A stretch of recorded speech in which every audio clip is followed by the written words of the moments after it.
Can everybody hear me okay? I want to thank everybody for getting here on short notice. I am really excited to stand before you today to announce and discuss the contract extension for Mike Houston, taking him back to 2026. As I reflect back to 2018 and when he and I both arrived, just the progress that has been made. And really, it's more important for me to talk about the reasons why. And the reason why is the culture that I see every day in our locker room and in our building, the type of young men that he's bringing into the program who are doing really well academically. Obviously, they're doing well from a competitive standpoint.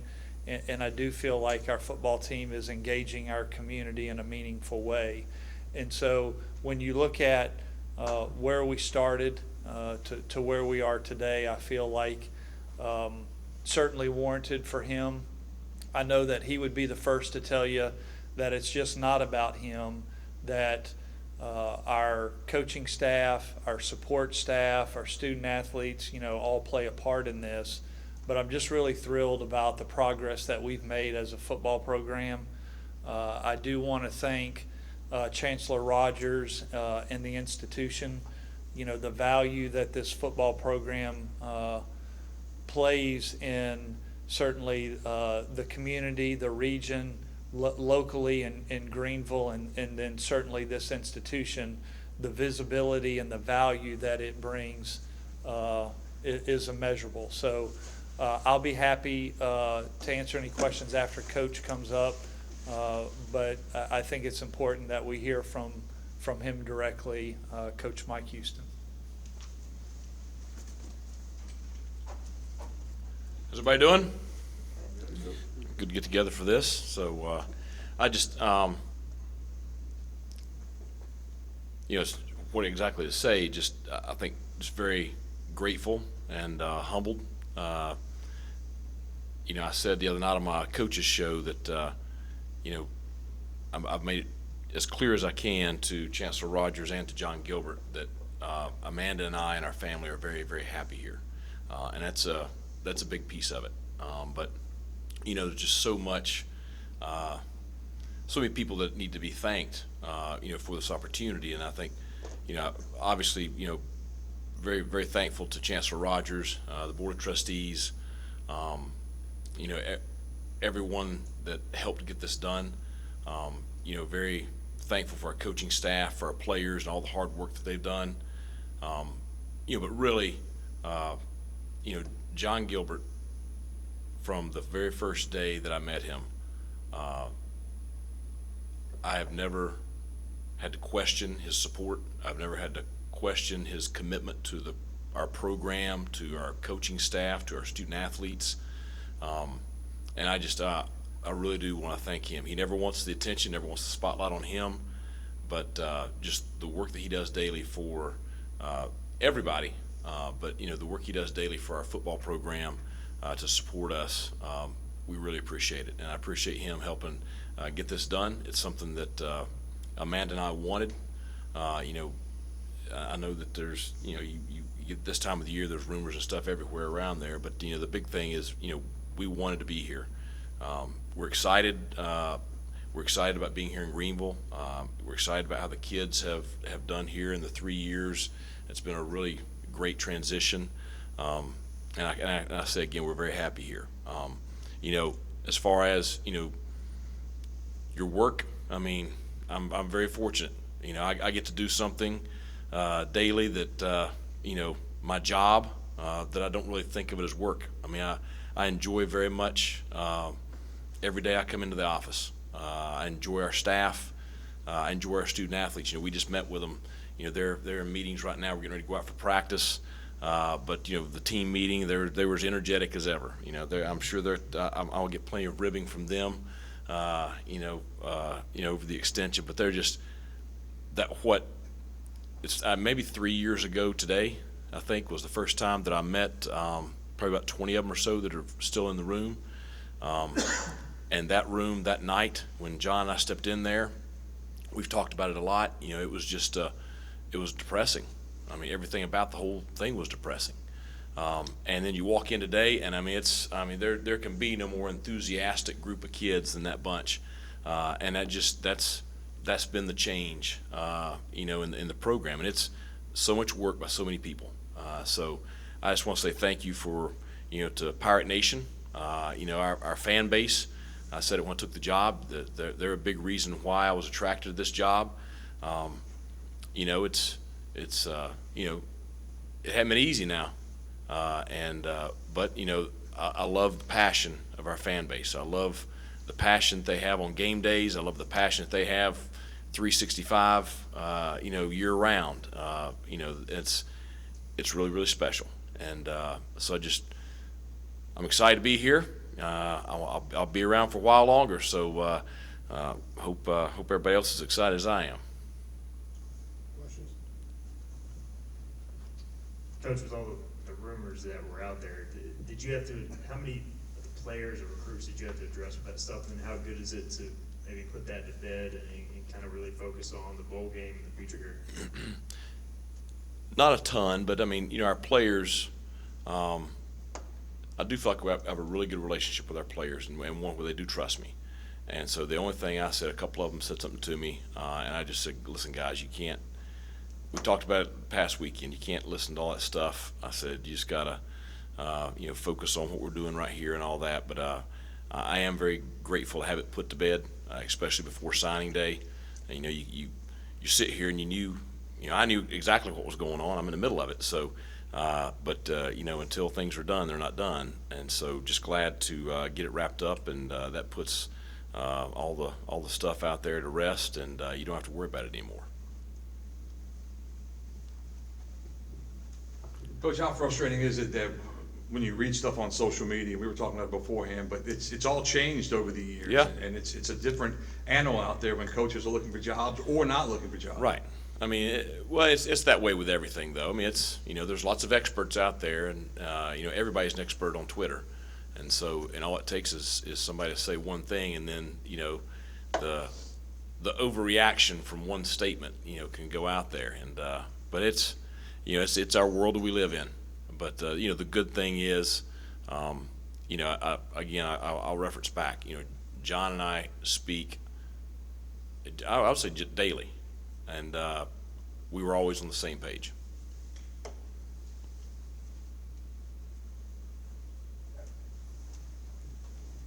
Coach, you've referenced back to day one a few times this fall.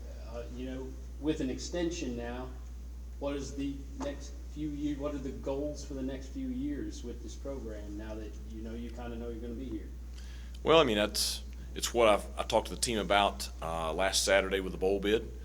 It's what I just referenced to them a few minutes ago too, and we're 7-5, we're 5-3. We've had a great regular season. That's fantastic. Okay, but that's we have unfinished business this year. We've got a big bowl game on the 27th. We got to get ready for that. Our goal is to go to Annapolis and come back with a win. But even for our program, it's 1 year is fantastic. This is a big year for our program, but this is not the ceiling. For our program. I think that when I came here, I talked about what we wanted to achieve. We wanted to build a program that's going to compete for championships. We want to build a program that's going to be one of the top programs in the country. And those goals have never changed. It's just, they don't happen overnight. You don't microwave a program like that. It takes some time to put it together. And we're obviously headed in that direction, but I'm excited about our future because I'm excited about the players that we have in the roster that will be back next year, the players that will be back the year after that, and the year after that. And I'm excited about our recruits that we have committed. I really, really like this class that's coming in that will sign with us in about a week and a half. The program, for us, our internal expectations are going to continue to push the bar higher and higher. Mike, with your immediate future somewhat secure, how much does that factor into the decision of Holton Ahlers to come back, and have you had discussions with him, and if so, when is he going to make his announcement? Well, I mean, Holton and I we probably talked 3 times this week, even though I've been on the road and stuff, and not just about that. I mean, we talk about a lot of stuff, and I don't want to speak for him, but I do know that he's given this, thorough thought, and he'll let everybody know what his decision is when the time's right. I told him I'm going to support him no matter what. He's an outstanding young man. He's a big reason for our success too, and I've shared that with him. But he'll figure that out and communicate that to everybody when the time's right. Coach, on a football note, as you guys get set to go to practice today, what are some of the things you want to get accomplished today in the first couple of practices going forward? Well, we don't know who we're playing, so we're not getting ready for an opponent. They've had the most extended period of time they've had off since the summer, so we're going to get everybody back going. You still have a few bumps and bruises. You have some guys that have been playing with some things towards the end of the season. We're going to be very, very cautious with them.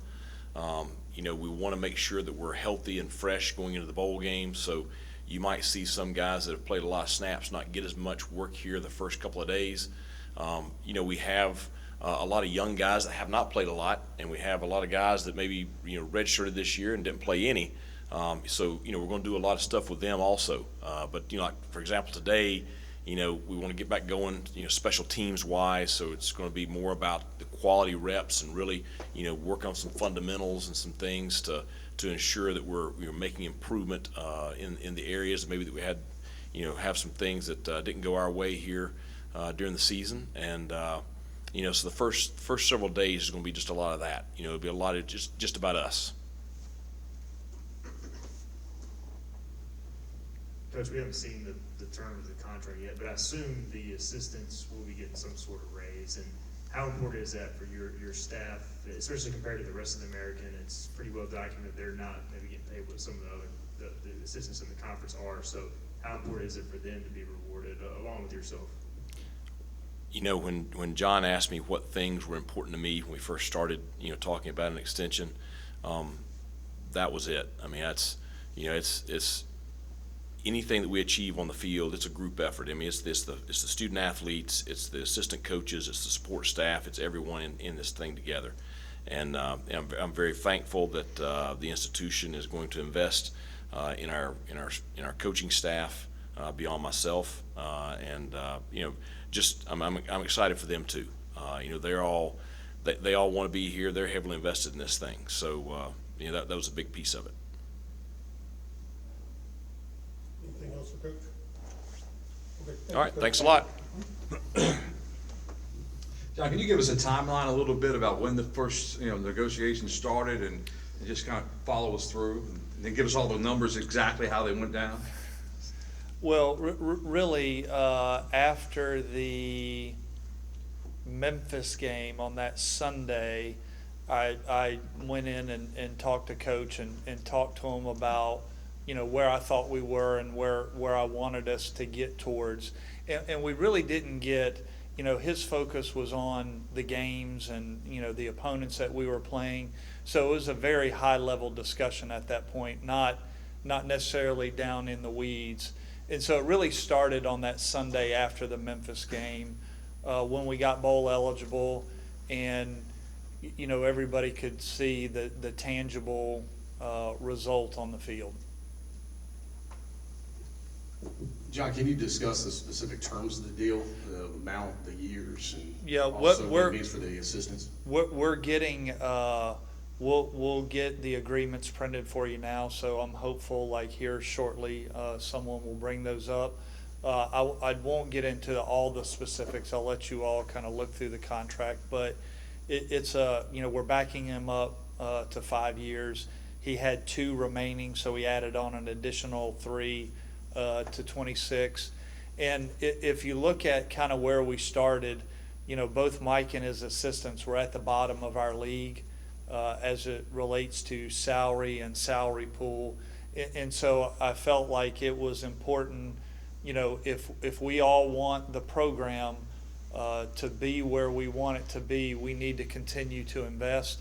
I thought it was really important from a stability standpoint, not only for Mike, but also for the assistants. And so we're working on the assistant pool as well to make sure that we're able to secure those guys for the future.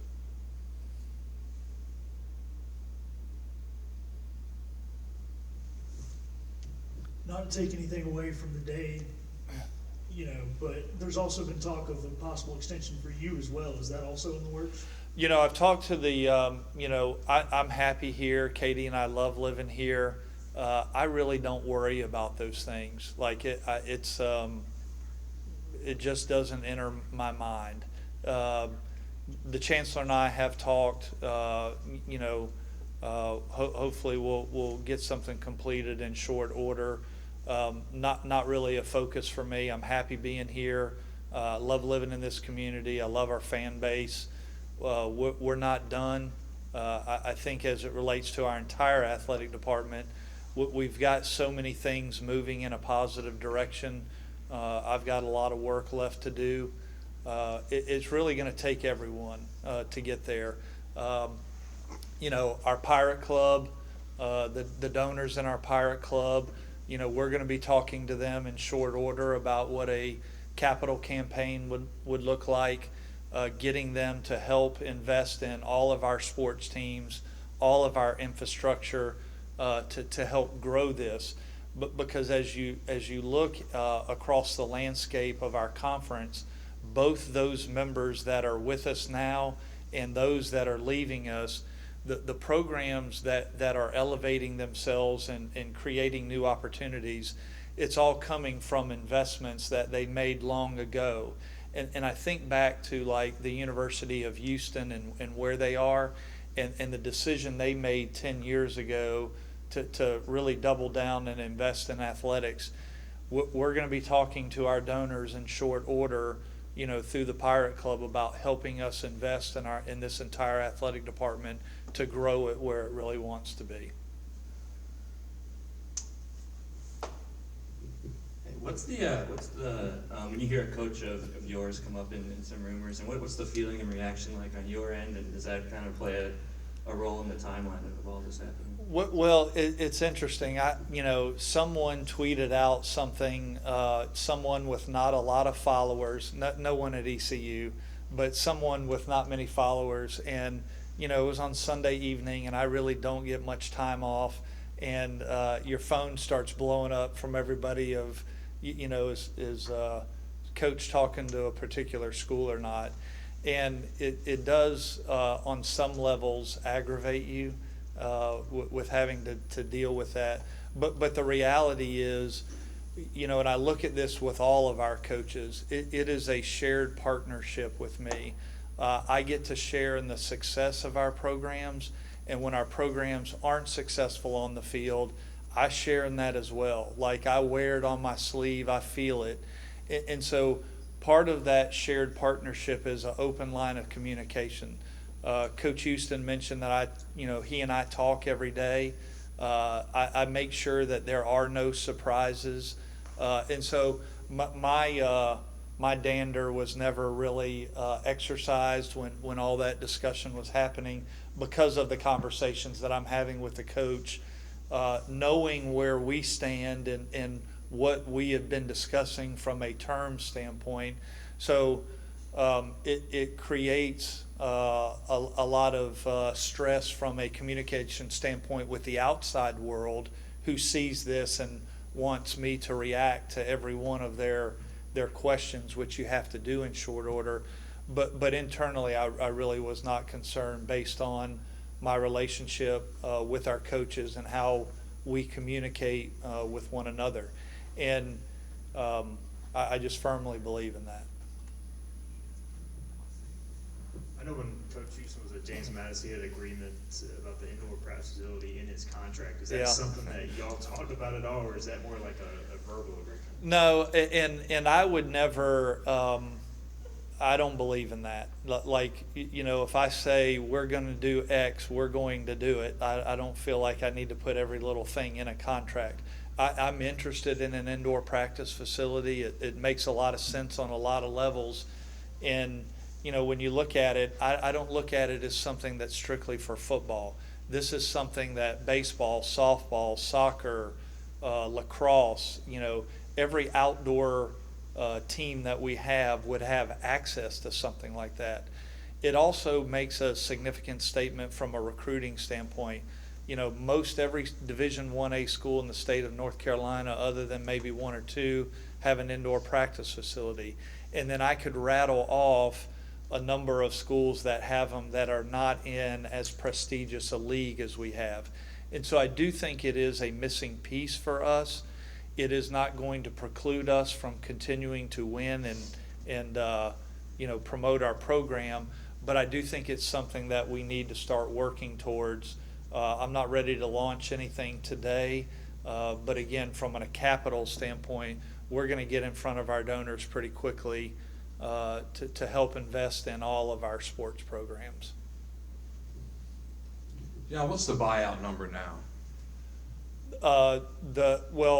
There's again, you'll get the terms here shortly. It'll start at $2 million and come down $250 per year.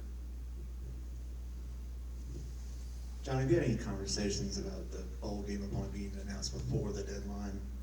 And then kind of a twofer, along with Ida's question about the indoor practice facility, you've also floated the name Vince McMahon recently, kind of on record, on camera. What is you said past administrations have attempted that on some level. Has there been any conversations recently about that approach? No conversations with Vince McMahon. Internally. None internal. I mean, obviously, we would love for Vince McMahon to be a part of East Carolina athletics. He brings, everybody wants to talk about his wealth, which certainly he's a wealthy individual. But I think somebody like that, being an alum, understanding Eastern North Carolina, the influence that they have is immeasurable. They could help us in so many ways. And I think back to other projects that I've been a part of where, I've worked with a very well-known individual that when you get connected with individuals like that, the people that they can bring to the table to help, it's a pretty amazing process. So Vince, if you hear us, come home, we need you, and want you to be a part of the East Carolina athletic experience. What your previous question? I forget. Yeah, the bowl. Yeah, when we talked about the bowl game, I asked specifically. Again, Military Bowl had the second pick in the AAC. We knew that the first pick ESPN was going to exercise with another bowl. So I wanted to know if the Military was solid with us, let's go ahead and announce it so we can start our ticket sales. And our ticket sales have gone very well. I've been really pleased with where we are. Again, when you buy them from ECU, we get to keep the revenue on the ticket piece. So it really does help with the bottom line as individuals buy from us. I would anticipate as the ACC goes through their selection process, could we find out before Sunday? I think it's possible, but I'm waiting really on that Sunday time frame before we really know who our opponent